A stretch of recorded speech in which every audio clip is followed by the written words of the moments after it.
పిల్లలు, ఈరోజు మంచి కథ చెప్తాను వినండి. కందనవలు రాజ్యంలో వికాసుడు అనే మహారాజు ఉంటాడు.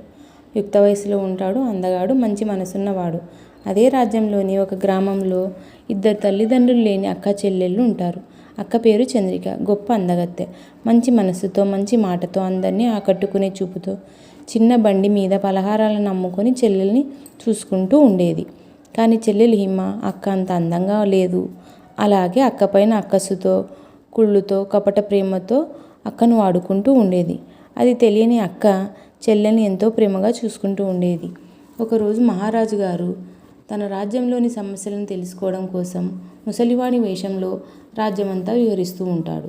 అలా విహరిస్తుండగా ఆకలి వేసిన వికాసుడు చంద్రిక చేసే పలహారాల బండి దగ్గరకు వచ్చి, "ఓ అమ్మాయి, నాకు ఆకలిగా ఉన్నది, కానీ డబ్బు లేదు.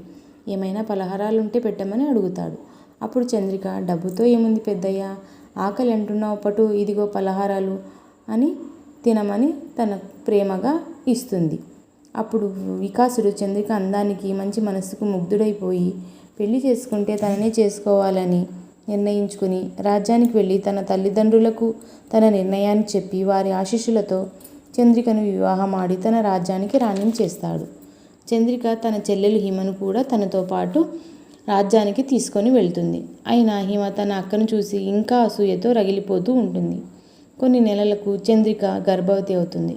అది తెలిసిన వికాసుడు రాజ్యమంతా సంబరాలు చేయిస్తుంటాడు. దాంతో హిమ పట్టలేని బాధ కలుగుతుంది. అప్పుడు హిమ చంద్రికను ఎలాగైనా చంపి అక్క స్థానాన్ని తన సొంతం చేసుకోవాలని అనుకుంటుంది. అలా ఒకరోజు చంద్రిక దగ్గరికి వెళ్ళిన హిమ, "అక్క, మనం ఇద్దరం ఒక్కసారి అలా మన పాత ఊరికి వెళ్ళి మన ఇంటి దేవతను మొక్కుకొని వద్దాం" అంటుంది. సరేనంటుంది చంద్రిక. అలా అక్క చెల్లెలిద్దరూ తమ గ్రామానికి వెళ్తారు.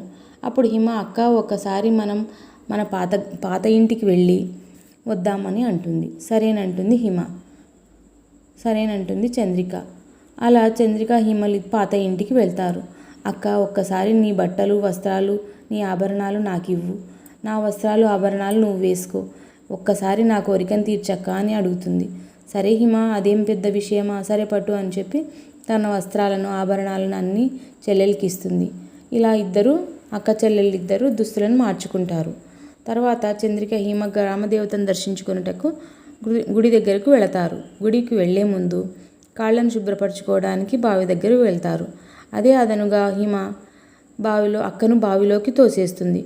చంద్రిక, "కాపాడండి, కాపాడండి" అని అరుస్తూ ఉంటుంది. అంతలోగా అదే సంతోషంతో హిమ రాజ్యానికి తిరిగి వస్తుంది. తను బట్టలను తీసుకుని వచ్చేలోగా అక్క మరణిస్తే అక్కపై ఉన్న ప్రేమతో రాజు తనను ఎలాగో అలా పెళ్లి చేసుకుంటాడనేసి తను సానుభూతితో పెళ్లి చేసుకుంటాడని చెప్పి ప్లాన్ వేస్తుంది. కానీ చంద్రిక బావిలో పడగానే బావిలో ఎప్పటి నుండో నివాసం ఉంటున్న పాముకు ఒక పెద్ద పుండుతో బాధపడుతూ ఉంటుంది.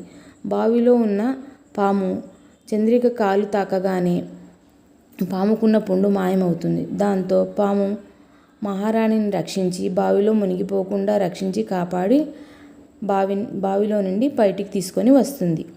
అది తెలియక హిమ భటులను తీసుకొని వస్తుంది. చంద్రికను చూసి హిమ తనని ఎలాగైనా భటులు శిక్షిస్తారని తెలిసి తానే బావిలోకి దూకి ఆత్మహత్య చేసుకుంటుంది.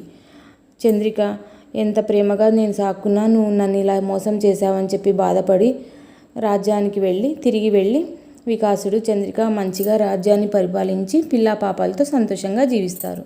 ఇదండి ఈరోజు కథ. చాలా బాగుంది కదూ. మీకు నచ్చితే లైక్ చేయండి, షేర్ చేయండి, సబ్స్క్రైబ్ చేయండి.